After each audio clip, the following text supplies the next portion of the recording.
Hello student, welcome to YouTube study. आज की इस वीडियो में यूपी बोर्ड कक्षा 12 के बच्चों के लिए फिजिक्स से मोस्ट इंपॉर्टेंट क्वेश्चन लेकर आए हैं। अगर आप पेपर देने वाले हैं तो इन सारे क्वेश्चंस को अवश्य ही लगा कर जाइएगा। बोर्ड एग्जाम में इसमें से तो सीधे सीधे ज्यादा क्वेश्चन फंसेंगे, देख लीजिएगा।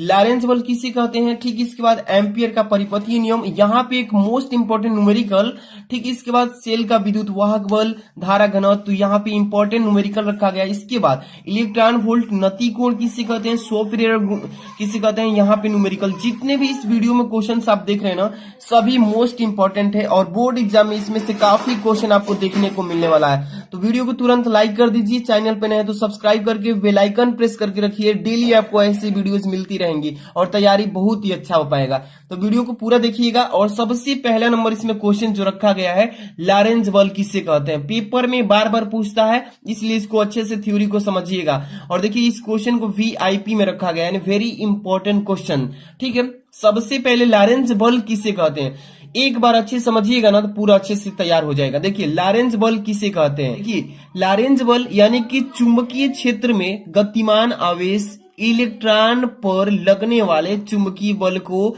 लॉरेंज बल कहते हैं। ध्यान समझिए कि चुंबकीय क्षेत्र कौन सा कहलाएगा कि जब किसी चालक में धारा प्रवाहित करते हैं तो चालक के अगल बगल कौन सा क्षेत्र उत्पन्न होता है, चुंबकीय क्षेत्र। वही कह रहा है कि चुंबकीय क्षेत्र में गतिमान आवेश इलेक्ट्रॉन पर लगने वाले चुंबकीय बल को ही लॉरेंज बल कहते हैं। कितना सिंपल है। जब हम किसी, देखिए ये तार हो गया, जब हम इस तार में मतलब कि विद्युत धारा प्रवाहित करेंगे तो इसके अगल बगल क्या होगा, एक चुंबकीय क्षेत्र उत्पन्न होगा। और चुंबकीय क्षेत्र उत्पन्न होगा तो ये गतिमान आवेश हो जाएंगे, जो आवेश होंगे गति में हो जाएंगे, जैसे कि इलेक्ट्रॉन। और इलेक्ट्रॉन पर ही लगने वाला चुंबकीय बल, जो लाइट प्रवाहित कर रहे हैं तो लाइट प्रवाहित की वजह से चुंबकीय बल उत्पन्न होगा। तो चुंबकीय बल अब इलेक्ट्रॉन पर बल लगाएंगे और उसी को बोलते हैं लॉरेंज बल, ठीक है। लॉरेंज बल को देखिए, इसका फार्मूला क्या होता है, लॉरेंज बल F equal to q v v sine theta, ठीक है ना। Q v v sine theta, ये लॉरेंज बल का क्या होता है, फार्मूला होता है। इसको अच्छे से तैयार कर लेना, पीडीएफ भी मैं लास्ट में प्रोवाइड करूंगा। तो तुरंत वीडियो को लाइक कर दीजिए अगर नहीं किए हैं तो। एम्पियर का परिपथीय नियम किससे कहते हैं, ये भी काफी इंपॉर्टेंट है, पेपर में पूछता है कि एम्पियर का परिपथीय नियम को परिभाषित करे, ऐसे ही पूछेगा। तो इसको कैसे लिखेंगे, ध्यान समझिएगा कि किसी बंद वक्र के परितः, देखिए किसी बंद वक्र, कोई तार है कुंडली रूप में ले लिए हैं, तो किसी बंद वक्र के परितः चुंबकीय क्षेत्र की तीव्रता का रेखा समाकलन यानी लाइन इंटीग्रल उस बंद वक्र द्वारा घिरे क्षेत्रफल में से गुजरने वाली कुल वैद्युत धारा का म्यू0 गुना होता है, जिसे एम्पियर का परिपथीय नियम कहते हैं। एक बार अच्छे समझिए, जितने भी बच्चे शॉर्टकट में इसका थ्योरी मतलब पढ़े हैं उनका भी सही है, ये भी सही है। इसको भी आप लिख सकते हैं, तैयारी अच्छे से कर लीजिएगा।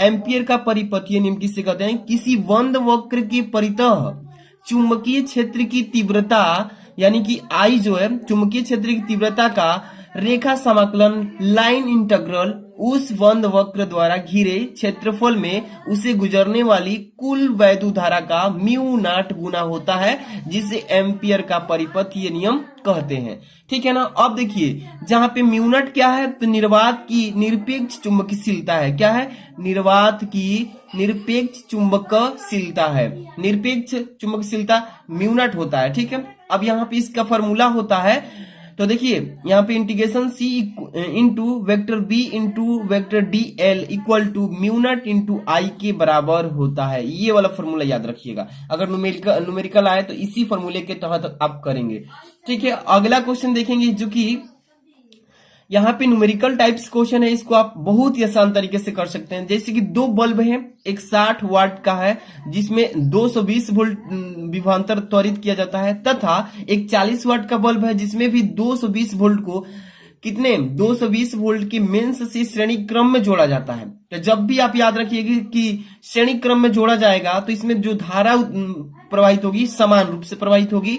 तो बल्बों की कुल शक्ति पूछा है, तो देखिए सबसे पहले आपको मैं बताता हूं कि न्यूमेरिकल कैसे करना है। सबसे पहले जिस चीज का मान दिया है उसको पहले नोट करना है, ठीक है। क्या क्या दिया है पहले देखिए, इसमें 60 वाट का दिया है ना, तो P का मान है तो इसको P1 लिख लीजिए। क्या लिखेंगे, P1 कितना वाट है, 60 वाट है।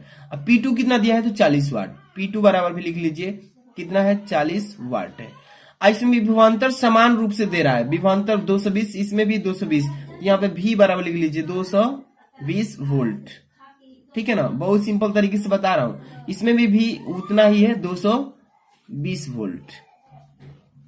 अब क्या करना है, इसमें कह रहा है बल्बों की कुल शक्ति निकालने से पहले आपको यहाँ पे क्या करना, शक्ति का एक फॉर्मूला होता है, आपको बता दूं यहाँ पे कार्नर में P बराबर क्या होता है, V इंटू आई। ठीक है ना, तो अब देखिए P बराबर निकालना है ना V इंटू आई, तो V तो इसमें है लेकिन I नहीं है, तो I निकालना पड़ेगा ना। I निकालने के लिए सबसे पहले प्रतिरोध निकालेंगे एक एक बल्ब का। पहले 60 वाट वाला बल्ब का प्रतिरोध निकाल लेंगे एक बार, ठीक इसी तरीके से 40 वाट वाला का एक बार प्रतिरोध निकालेंगे। चलिए सबसे पहले यहाँ पे लिखेंगे P1 का प्रतिरोध, यहाँ पे चलिए तो यहाँ पे प्रतिरोध निकालेंगे ना, तो लिखेंगे प्रतिरोध। ठीक है, प्रतिरोध R1 मान लेते हैं पहला के लिए। R1 बराबर सूत्र होता है V स्क्वायर बटे में P, यानी V इसको मानेंगे V1, अब P1 है ही, तो यहाँ पे लगा सकते हैं V1 P1, इतना हो जाएगा ना। अब चलिए मान को पुट कीजिए, R1 बराबर V का मान कितना है 220 का वर्ग कर दीजिएगा बटे में P कितना है तो 60 वाट। ठीक है, अब चलिए R1 बराबर लिखिए 220 गुणे 220, अब बटे में क्या लिखेंगे, यहाँ पे 220 होगा, अब बटे में 60। ठीक है, इसको जब काट देंगे एक जीरो से एक जीरो कैंसिल, ये 11 हो जाएगा, ये नीचे हो जाएगा 3।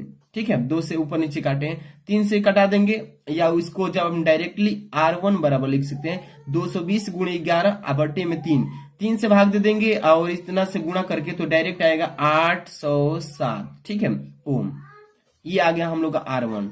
इसी तरीके से अब इस बल्ब का भी प्रतिरोध निकाल लेंगे, सेम यही फॉर्मूला पे। ठीक है ना, प्रतिरोध यहाँ पे लिखेंगे प्रतिरोध R2 बराबर क्या लिखेंगे, R2 बराबर यहाँ पे V स्क्वायर, इसको V2 मान लेते हैं। ठीक है ना, V2 क्योंकि V1 यहाँ पे था, तो V स्क्वायर यानी V2 का स्क्वायर बटे में P2। ठीक है ना, ये P2 है, तो यहाँ पे इसका मान रखिए R2 बराबर, दूसरा प्रतिरोध निकाल रहे हैं बल्ब के लिए, तो यहाँ पे कितना है 220, यहाँ पे गुणे 220, अब बटे में कितना हो जाएगा P कितना है 40 दिया है। हल करेंगे R2 बराबर कितना होगा, इसको काट देंगे 1 0 से 1 0, 2 से 11 बार में कट जाएगा, 2 दूनी के 4, फिर 2 से काट दीजिए, 2 कम 2, यानी कि 110 गुणे 11, 110 गुणे 11 करेंगे तो 1210 ओम आ जाएगा। ठीक है, तो ये दूसरा प्रतिरोध भी हम लोग निकाल लिए। अब निकालेंगे धारा, क्या निकालेंगे, धारा। तो सबसे पहले दो प्रतिरोध हो गए R1 R2, तो इसका तुल्य प्रतिरोध पहले निकाल लेते हैं। श्रेणी क्रम में जुड़ा है, तो यहाँ पे सूत्र लगा लेंगे, कैपिटल R बराबर हो जाएगा R1 प्लस R2। ठीक है ना, अब चलिए R1 का मान रखिए कितना है 807 है, अब प्लस R2 का मान 1210 है, 1210। अब इसको सॉल्व कर लीजिएगा, जोड़ेंगे तो ये आ जाएगा 2017। ठीक है, देख लीजिए 1210 और 807 2017 ओम आ गया। ठीक है, 2017 ओम। अब इसके बाद हम लोग धारा निकालेंगे, क्या निकालेंगे, धारा। चलिए 220 वोल्ट के में जोड़ा है ना, तो विभवांतर जो है V बराबर 220 रख लेंगे। ठीक है, वोल्ट। इसके बाद अब यहाँ पे हम लोग धारा निकालेंगे I, तो धारा बराबर सूत्र क्या होता है, I बराबर V बटे R, होता है कि नहीं, होता है। चलिए अब यहाँ पे फॉर्मूला रखिए, V का मान कितना है 220 अब बटे में R, अभी हम लोग कितना निकाले हैं, तुरंत 2000 कितना निकाले थे 17। अब इससे भाग जब देंगे तो ये क्या हो जाएगा, तो यहाँ पे हम लोग चाहे इतना ही रख देते हैं क्योंकि I का मान हम लोग का आ गया कितना 220 अब बटे में 2017। ठीक, ये I का मान। अब हम लोग कुल शक्ति पूछा था, देखिए पूछा है ना कुल शक्ति बताइए, तो कुल शक्ति निकालेंगे ना, तो यहाँ पे सूत्र हम बताए थे ना, कुल शक्ति के लिए फॉर्मूला होता है P बराबर V इंटू आई, यही होता है ना। चलिए V का मान अभी हम लोग रख लेते हैं, कितना है 220 है, आई का मानवा जो है यहाँ से उठा करके इतना रख लेंगे, तो ये हो जाएगा 220 अब बट्टे में कितना आ जाएगा 2017। हल करेंगे, काट देंगे पूरा सॉल्यूशन के बाद, तो ये देखिए कितने बार में कट जाएगा, तो 23.996 इतना बार में। आई देखिए दशमलव के बाद 5 से बड़ा रहता है तो इसको बढ़ा कर लिख देते हैं, तो 24 भी लिख सकते हैं 24।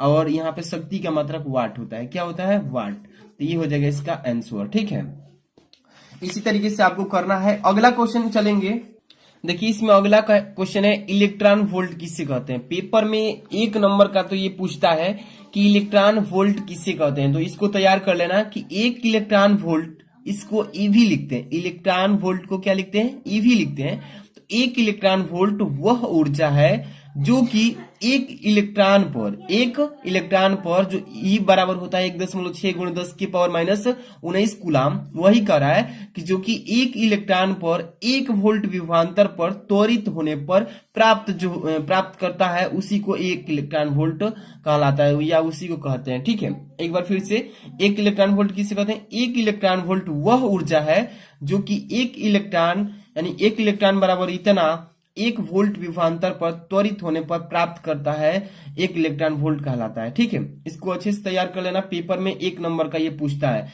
कि 1 इलेक्ट्रॉन वोल्ट को परिभाषित कीजिए। ठीक है, तो तैयार कर लेना। इसके ठीक बाद अगला क्वेश्चन देखिए, क्या है? नति कोण। क्या है नति कोण? किससे कहते हैं? अच्छे से इसको तैयार कर लेना। यहाँ पे देखिए हेडिंग में पूछेगा कि नति कोण को परिभाषित करें, तो क्या लिखेंगे कि नति कोण वह कोण होता है, या कहेंगे कि नति कोण वह कोण है जो चुंबकीय में यहाँ पे पृथ्वी के चुंबकीय क्षेत्र वीई के दिशा तथा क्षैतिज दिशा के बीच बनता है, जिसे नति कोण कहते हैं। ठीक है, एक बार फिर से, नति कोण वह कोण है जो चुंबकीय क्षेत्र या चुंबकीय में पृथ्वी के चुंबकीय क्षेत्र बीई, यानी कि यहाँ पे चुंबकीय क्षेत्र बी होता है, ई माने पृथ्वी का चुंबकीय क्षेत्र की दिशा तथा क्षैतिज दिशा के बीच बन जाए, उसी कोण को नति कोण कहते हैं। ठीक है, तो इसको अच्छे से तैयार कर लेना।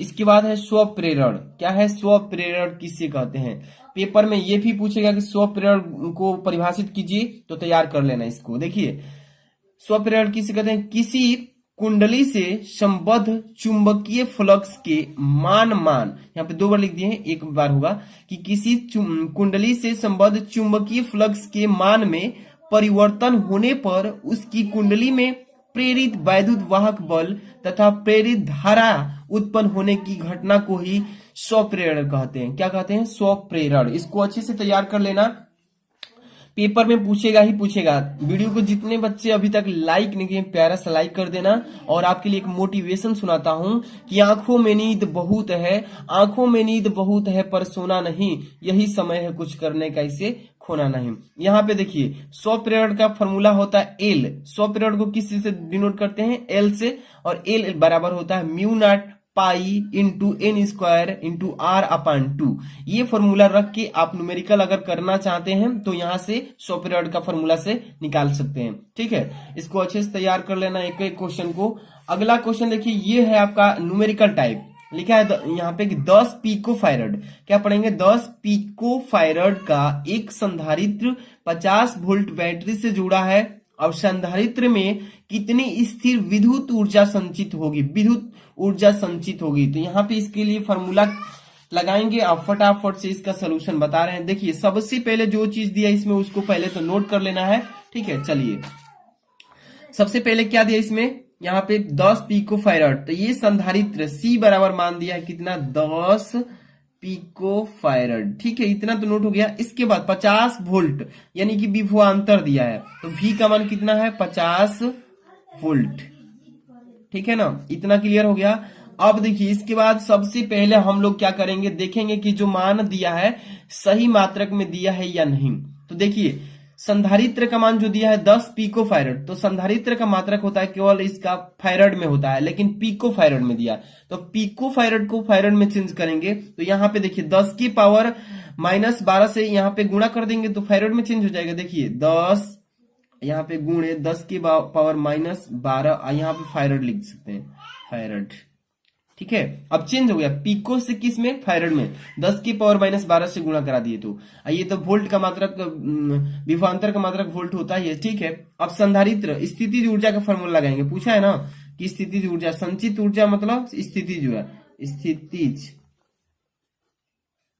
स्थितिज ऊर्जा U बराबर क्या होता है? हाफ सी अभी स्क्वायर। इसी फॉर्मूले के तहत आराम से निकालेंगे। चलिए U इक्वल टू लिख लीजिए 1/2, C का मान कितना है? 10 गुणे 10 की पावर माइनस 12, और यहाँ पे गुणा कर लीजिए, और V का मान कितना है? 50 का वर्ग कर दीजिए। ठीक है, इस फॉर्मूले पे कर लेंगे। यहाँ से देखिए 1/2 गुणे, यहाँ से चाहेंगे तो काट भी सकते हैं। ठीक है, 2 5 बार गया, इसको हटा दीजिए। 50 का वर्ग यहाँ से सीधे डायरेक्टली गुणा कर लेंगे, तो U बराबर आ जाएगा 25/2 या हाँ 25/2 गुणे 10 के पावर -9। ठीक है, इतना कर लेंगे। इसके बाद देखिए यहाँ पे देखिए इसको हम सॉल्व कर लेते हैं, थोड़ा सा इधर ही कर लेते हैं। U बराबर 12 इसको जब भाग देंगे तो 12 बार में हो जाएगा 12.5 गुणे 10 के पावर -9 जूल। संचित ऊर्जा का मतलब जूल हो जाएगा। अब यहाँ से U बराबर क्या लिख सकते हैं, इसको उचित दशमलव में बदलेंगे तो एक स्थान इधर आएगा तो यहाँ पावर घट जाएगा, तो 1.25 गुणे 10 के पावर -8 यहाँ पे जूल। यही आंसर आएगा इसका। ठीक है, इसी तरीके से पेपर में भी आएगा तो आराम से कर लेना। इसके बाद अगला क्वेश्चन देखेंगे, बहुत इंपॉर्टेंट है, सभी के सभी क्वेश्चंस देख सकते हैं।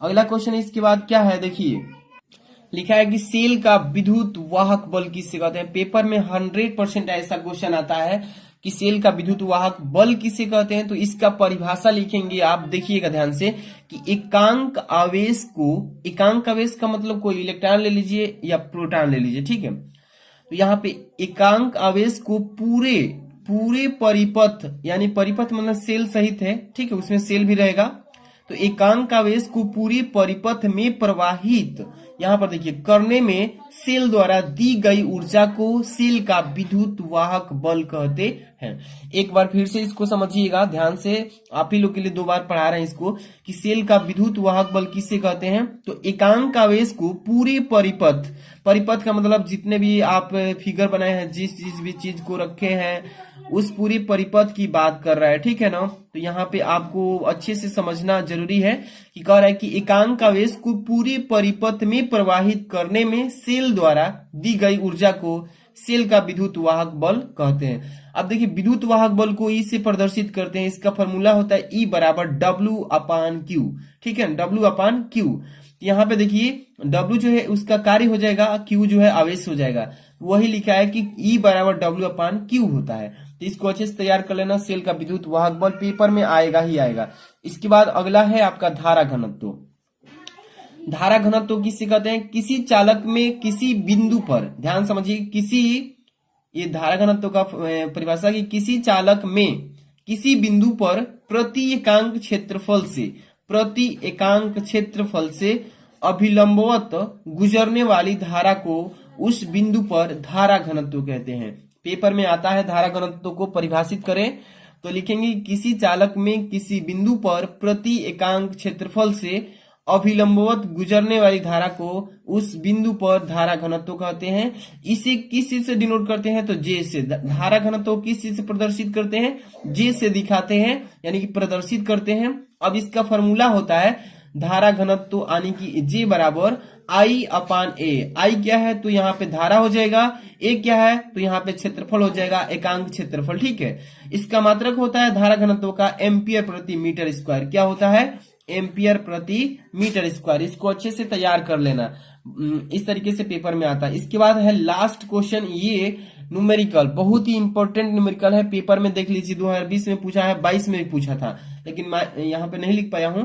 लेकिन यहाँ पे देखिए कि 12 वोल्ट विद्युत वाहक बल, यहाँ पे 12 वोल्ट विद्युत वाहक बल तथा 3 ओम आंतरिक प्रतिरोध बैटरी को किसी प्रतिरोधक से संयोजित किया गया है। ठीक है, यदि परिपथ में धारा जो है 0.5 एम्पियर है तो जुड़े प्रतिरोध का मान ज्ञात कीजिए। सबसे पहले तो न्यूमेरिकल करते समय आपको ये मालूम होना चाहिए कि किस चीज का मान दिया है। अगर मान समझ में आ रहा है कि हाँ इस चीज का मान है तो ही आप फॉर्मूला लगा के तब सॉल्व कर पाएंगे, नहीं तो नहीं आएगा। तो समझिए पहले किस चीज का मान दिया है।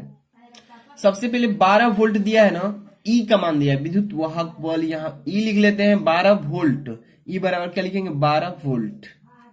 ठीक है, इसके बाद ये 3 ओम आंतरिक प्रतिरोध का होता है तो स्मॉल आर का मान है, किस चीज का, स्मॉल आर का मान है 3 ओम। ठीक है, 3 ओम हो गया। इसके बाद इसमें देखिए 0.5 एम्पियर धारा है, धारा लिखा है ना, धारा को आई से डिनोट करते हैं 0.5 एम्पियर। 3 चीजें क्लियर हो गया। इसके बाद अब हम क्या करेंगे, सबसे पहले फॉर्मूला लगाएंगे। यहाँ पे आई बराबर क्या होता है, कैपिटल ई विद्युत वाहक बल अपान यहाँ पे capital R plus small r. ठीक है, इसी फॉर्मूले पे हम रख के हल करेंगे। चलिए स्मॉल आई का मान कितना है, 0 लिख लेते हैं 5। ठीक है, बराबर ई का मान कितना है 12 वोल्ट, तो 12 वोल्ट लिख लेंगे। इसके बाद कैपिटल आर का मान नहीं दिया है, तो यहाँ पे ऐसे ही रहेगा। अब प्लस स्मॉल आर का मान आंतरिक प्रतिरोध कितना ओम है 3 ओम है। अब हल कीजिए बहुत ही सिंपल तरीके से, इसमें क्रॉस मल्टीप्लाई कर लेंगे पूरा, तो हो जाएगा। देखिए 3 से यहाँ पे कर लीजिए, तो यहाँ पे पहले कीजिए 0.5 आर से गुणा होगा तो आर हो जाएगा, ठीक है। प्लस 3 से गुणा कीजिए 0.5 में, तो 1.5 आएगा, क्या आएगा 1.5। अब बराबर इधर केवल बच गया 12, ठीक है। अब इसमें क्या कीजिए, इस आर का मान निकालना है तो पक्षांतर कर लेते हैं। सबसे पहले 0.5 आर लिख लीजिए, अब बराबर 12 है तो ऐसे ही रहने दीजिए। इस 1.5 को उधर लाएंगे तो माइनस में हो जाएगा कितना 1.5, ठीक है। अब 0.5 आर आप घटाएंगे तो ये कितना आ जाएगा 10.5 आएगा, ठीक है। 12 में से 1.5 घटाएंगे 10.5 आएगा। आर का मान निकालना है, आर बराबर 10.5 अब बटे में आ जाएगा 0.5। एक एक अंक पर दशमलव लगे हैं, दोनों हट जाएंगे। तो अब 5 से घटा दीजिए, कितने बार में 21 बार में कट जाएगा, कट गया ना 21 बार में। तो आर का मान कितना आ गया हम लोग का, आर बराबर 21 ओम, ठीक है। यही हमें निकालना था। तो इसी तरीके से करना है। जितने भी बच्चे को अभी पीडीएफ चाहिए तो वीडियो को तुरंत लाइक करना होगा, और चैनल पर नए हैं तो सब्सक्राइब करके बेल आइकन प्रेस कर लीजिए, ताकि आपको ऐसे डेली वीडियोस मिलती रहे। मिलते हैं नेक्स्ट वीडियो में। Thanks for watching.